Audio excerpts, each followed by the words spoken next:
Good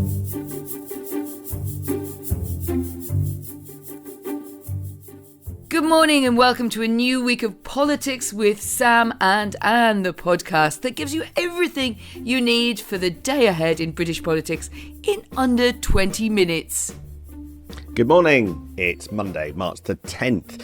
I'm Sam Coates from Sky News. With me is Anne McElvoy from Politico. As far as I'm aware, neither of us are under investigation by a QC, but that's just the kind of week we're going to have. Let's kick straight off with the week ahead in British politics and get through our diary before, because there's a lot going on, Anne. So do you want to start off by telling us about Monday? Well, yes, indeed. So here's what the week looks like at the moment. We have US-sponsored peace talks over the future of Ukraine beginning in Saudi Arabia. We've got the first set of details of the government's planning reforms being announced today. Also, Environment Secretary Steve Reid is promising to clean up Lake Windermere, and Peter Kyle is at the Tech UK conference. On Tuesday, more on Ukraine. Admiral Sir Tony Radakin, he's of course the chief of our defence staff, will meet military leaders for Keir Starmer's, basically to talk to Keir Starmer's coalition of the willing in Paris. We've got the long-awaited planning bill actually published, so we can see whether the press releases match the reality when that hits the Commons for what's known as second reading. And Ed Miliband is going to announce money for the Warm Homes Plan. Now, that's the scheme that government runs to basically give financial help with heat pumps and insulation. Is it big enough? Is it going to do enough? Is it going to move fast enough in order to help reach our net zero targets? Wednesday sees PMQs, as always, and Chris Whitty and Jenny Harris before the Public Accounts Committee. And Thursday, there's a report into smart motorways and something on branded medicine pricing and lots of NHS data. I'll also do Friday, and Education Secretary Bridget Phillipson gives a speech at the Association of School, College and Lecturers.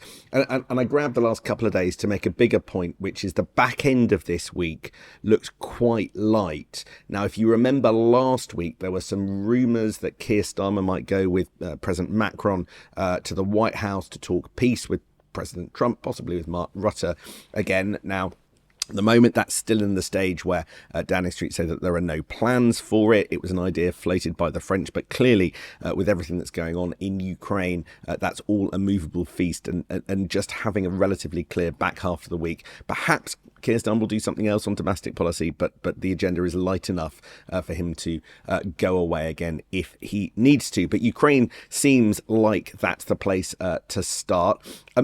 Anne, do you want to just take us through some of the moving parts over the last 48 hours and tell us where it goes next? Well, indeed, a lot of parts moving. And I sense also, Sam, that the British government wanting to stay alongside all of these events, even where it's not directly involved, to be ready just in case something or some deal moves closer very fast. So we have Jonathan Pole, the Prime Minister's main man on Ukraine policy, over the weekend briefing Zelensky before talks kick off with the US tomorrow in Saudi Arabia. That picks up on the first round of talks, but this time, after all the criticism last time, there will be the Ukrainian leadership in place. That's right.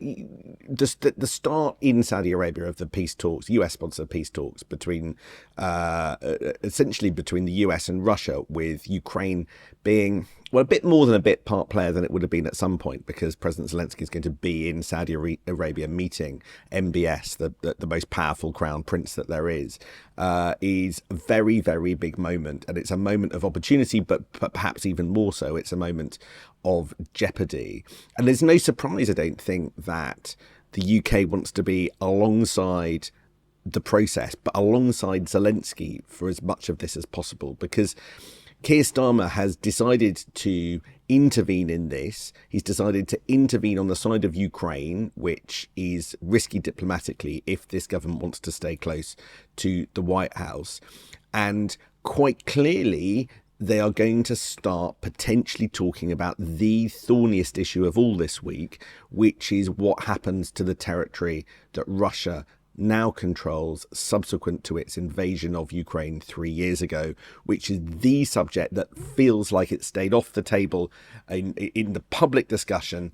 But now there's going to be a private discussion about whether or not Ukraine might have to make territorial concessions either in the stuff that it lost after 2014, which around Crimea, which seems almost certain, and in the territory that is now controlled by Russia post 2022, and every bit of that risks looking and feeling like a complete humiliation for Ukraine and a complete humiliation for countries like Britain, which said that should never, ever happen. So it is no surprise that Keir Starmer, having gone all in on this subject, having sort of made himself suddenly a securocrat and defence prime minister, now needs to keep his tentacles personally and with his national security advisor, Jonathan Powell, whose pronunciation, of course, you get right and most people get wrong, and other bits of his top team, because how Ukraine does now will reflect on how good or otherwise Keir Starmer ends up being seen as a global diplomat. That's right, but there is also a bit of a backdoor here, which I think has always been there in the way, if you think about it, Sam, that Keir Starmer phrased Britain's support. In fact, he never did say, we will fight so that you never have to give up every inch of territory, because I think there has always been an understanding at some point that it was going to come to some kind of negotiation. The way in which it's happened and that fire and fury from the Trump administration is, of course, very unwelcome to Ukraine and challenging for allies like Britain. The phrasing has always been whatever the Ukrainians want. Now, of course, that is really a way, as Zelensky turns up recovering from that humiliation in Washington. He probably gets a warmer reception in Riyadh. We're quite happy to be in Riyadh rather than in Washington on this one. If he can be brought to a position to say that in order to bring peace, he is prepared, and he has really outlined already that he's prepared to do so over Crimea and create a frozen conflict there. He'll never say it's not our territory, but that meaningfully it is not going to return to Ukrainian control. Then I think the conversation turns to other parts of territory like the Donbass, etc. So I think there is a way, if you like, for Britain to say, like, we stood by you until Ukraine could make that move. But in fact, we all know that move has been forced, and we know what's really going on in the background there. There is very little choice for Ukraine but to go to the table in Riyadh. That's interesting. I think there was some in government who thought that the Prime Minister's previous language from a few months ago, and I'm not talking about a few days ago, but from a few months ago, that Russia in this conflict must be defeated. I think that the dropping of that language is where you can see a shift in the UK position to be more accommodating to Donald Trump. But just none of this is easy, and of course the language more recently has evolved. Overnight, there's been a big diplomatic shift with a new Prime Minister in Canada, a name that's very, very familiar to all of us, particularly familiar to you because you know him quite well. Mark Carney's arrived as the imminent Canadian Prime Minister. What does that mean for everything? Yes, it's really been quite an upheaval, and a lot of this, certainly the outgoing Prime Minister Justin Trudeau was failing over the last year. He was really falling back, and Mark Carney, who I've known from his time here as governor at the Bank of England, has been a pretty hungry political force in the Liberals. I don't think it was much of a secret that Mark Carney wanted to have a go at the job. The circumstances are, as we've just outlined, on Ukraine, and the new Trump administration really going all out on tariffs has really amped this up. And I think what we will see as Mark Carney forms a government, he has to hold an election by mid-October, so he's not going to be in post long before he goes to the Canadian people. And you would have thought, Sam, and I would have said this, I would have been completely wrong the last time I was in Canada about half a year ago. Oh, this is really going the way of the opponents of Pierre Poilievre, the Conservatives, who seem to be very aligned with kind of Trumpy politics. But wait, as soon as Donald Trump started talking about Canada as the 51st state and whacking down tariffs on that big neighbour to the north, that has really got quite a pushback from Canadians. And to see Mark Carney, who is always the most polite and courteous, pragmatic man, has suddenly had a bit of a Hulk moment, and he has burst out. You saw it when he accepted the leadership over the weekend, just saying, up with this, we will not push, I will fight for Canada, and we will slap on tariffs back again until we get the respect that we need from America. So I wouldn't say it's a mouse that roared, because Canada's a pretty big mouse, but it's a very different change of tone from someone who was always seen, if you like, as the ultimate suave Davos man. He's really letting rip. I mean, there was a fascinating story in the New York Times on Saturday talking about just how seriously Canada was suddenly taking this 51st state talk. All of that approach on tariffs couldn't be more different from Keir Starmer's approach on tariffs. It is interesting to look at how different global leaders approach Donald Trump 2.0. And this is why the stakes couldn't be higher for Keir Starmer, whether it's on tariffs or whether it's on Ukraine. He has to show his approach, which feels a little bit more like the old Mark Carney, more polite Mark Carney, rather than the new fighting Prime Minister of Canada, Mark Carney, when he finally takes over the seals of office in a few days. Keir Starmer's got to show that approach works. Right, there is a lot going on domestically today. We're just gonna summarise it very, very quickly. We brought you last week details of what I called the tall poppy strategy in advance of the spring statement, which could contain bad news on borrowing and growth for this government. The ministers have been drawing up a whole load of announcements, tall poppies to disguise the tallest poppy of all, which might be very bad news. There's a welter of announcements. We had some of them over the weekend on the civil service, basically reducing the number of civil servants, increasing the number that know about digital. The criticism around that is that it's quite vague in places, but we'll see how that pans out. There's welfare reform coming imminently as well, which looks like it'll cause a political fight, and there's planning today. But Anne, do you want to just say why it really matters today and why the government might get a bit of a jolt? Well, that's because, as our playbook reveals this morning, the Treasury gets its final forecasts today as Rachel Reeves prepares that runway to the spring statement in a couple of weeks' time and sees how much headroom she has got or hasn't got, I think, Sam, as you were predicting last week. So what the government are doing today and tomorrow is to talk about planning reform as a route to growth. Now, we'll look at this properly tomorrow because there isn't time today. And I think that the planning reforms could be one of the biggest things that this government does. But it's techie and it's hard. And this morning I want to flag a big warning, not from people worrying that it goes too far, but from Labour MPs worrying that it doesn't go far enough. And I've been picking this up for some time, that maybe this, for all the big headlines about pylons and cash for locals and watering down planning committees on local council, this might not do entirely the job that it needs to. Chris Curtis, who is co-chair of the Labour Growth Group of MPs, has written in the Times warning against half measures and suggesting that they might need to go further to unpick EU regulations that get in the way of growth. You'll remember I did that story about potentially the government not being able to stop future bat tunnels unless they go a bit further. Very contested area over that planning project for HS2. But I just want to read this out. I've got a source on the Labour Growth Group of those dozens and dozens of MPs who went further with me overnight and said that this is a huge moment, but perhaps not in the way the government wants. They said, if we can't build in Britain, we won't be able to defend Britain properly. The risk of standing still is climbing every day. This is written, I think, with some knowledge of what's in the planning bill. This is a huge moment. And they say, if we get this right, the Deputy Prime Minister and the Chancellor can be remembered as the women who rebuilt modern Britain. That's the level of historical significance of these reforms. But I think the risk of standing still is what some on the Labour Growth Group fear is happening with this planning bill. That's when we're going to discuss it tomorrow, not today, because that's when we'll get to actually see the text and we'll have a bit more of a sense of what's actually in it. So that's keenly awaited. I'm really looking forward to a day of doing my pre-homework on the planning bill. This is the joy of working with Sam Coates. Head down, everyone. It's all coming.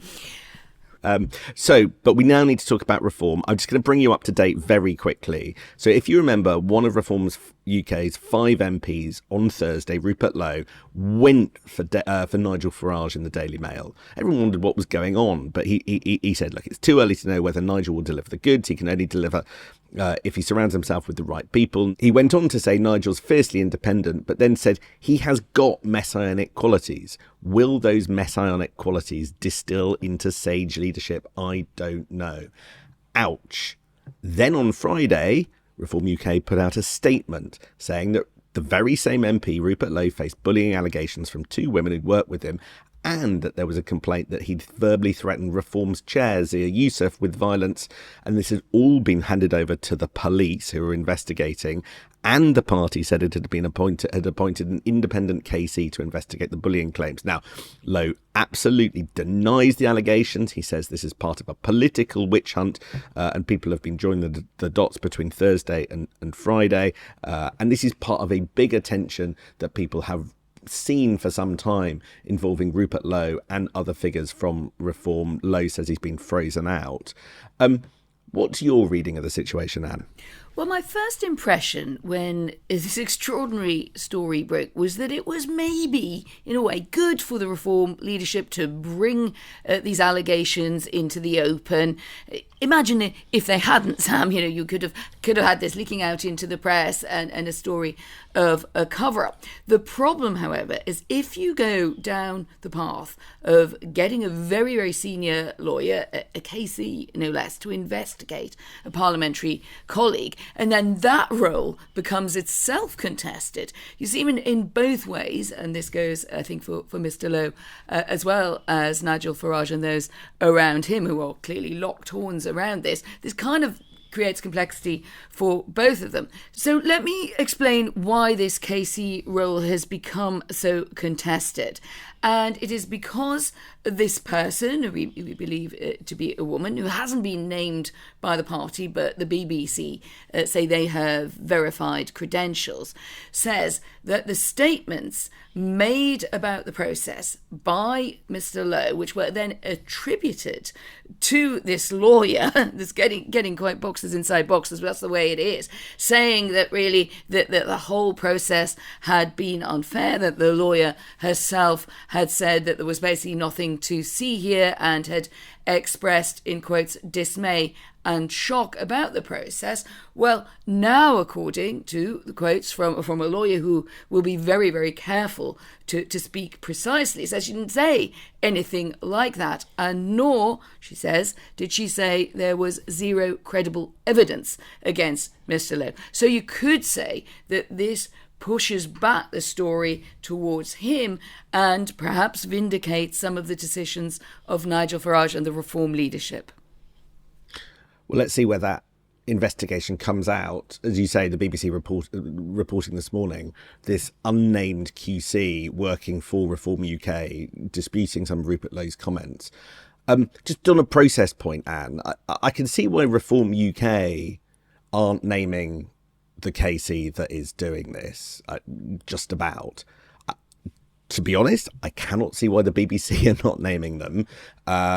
Clearly, there is politics involved in relaying these quotes.